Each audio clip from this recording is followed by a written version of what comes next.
Chinnu ready అవ్వాలమ్మా. ఎక్కడికమ్మా? సుమా versus Falaknuma అన్నట్టు మనం హైదరాబాద్ పోతున్నాం. ఫలక్నుమా ప్యాలెస్. 3:30 గంటల్లో నువ్వు హైదరాబాద్లో ఉంటావు. దుబాయ్ నుంచి 3:30 గంటలు. అక్కడ ఎయిర్పోర్ట్ చెకింగ్ అదంతా ఇంకో గంట పడుతుంది కమ్మా.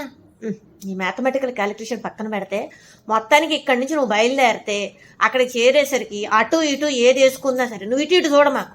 అటు ఇటు సినిమా కాదు, అటు నువ్వే ఇటు నువ్వే సినిమా కాదు. అటు ఇటు ఎంత వేసుకున్నా 7 గంటల్లో ఉండొచ్చు. ఏడ్చినట్టుంది నీ క్వశ్చన్లు. నా సంతోషం అంతా పోతుంది కదా, డిస్టర్బ్ చేయి మాకు. చెప్పమ్మా మేకేంటి? అక్కడ ఫలక్నుమా ప్యాలెస్లో నెమళ్ళు ఉంటాయి, జింకలు ఉంటాయి, ఎన్నో పావురాలు ఉంటాయి, పక్షులు ఉంటాయి. అవన్నీ నువ్వు చూస్తూ ఉంటే మేము అక్కడికి వెళ్ళి బుఫే ఆరగించేసి వస్తాం. అమ్మా ఏంటి? నాకు నువ్వు బుఫే అని చెప్పావు, అందరూ బఫే అంటున్నారు. బఫే కాదే, బుఫే. అలానే ఇంకో వర్డ్ నీకు నేర్పించాను, వాళ్ళు ఏంటో చెప్పు. Word of the day అలకత్.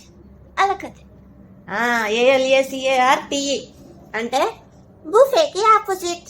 వాళ్ళే వచ్చి మనకి సర్వ్ చేస్తారు. బుఫే అయితే మనమే వెళ్ళి సర్వ్ చేసుకుంటాం.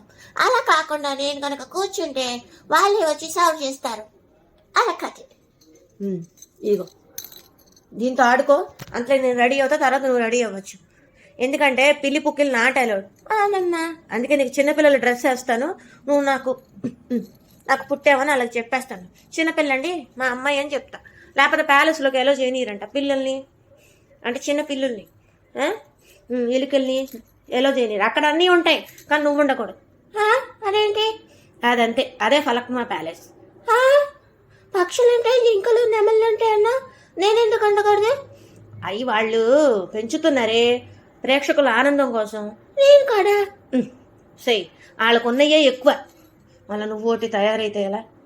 సరే అమ్మా. సరే రెడీ అవ్వు, నీకు చిన్నపిల్ల డ్రెస్ వేయాలి.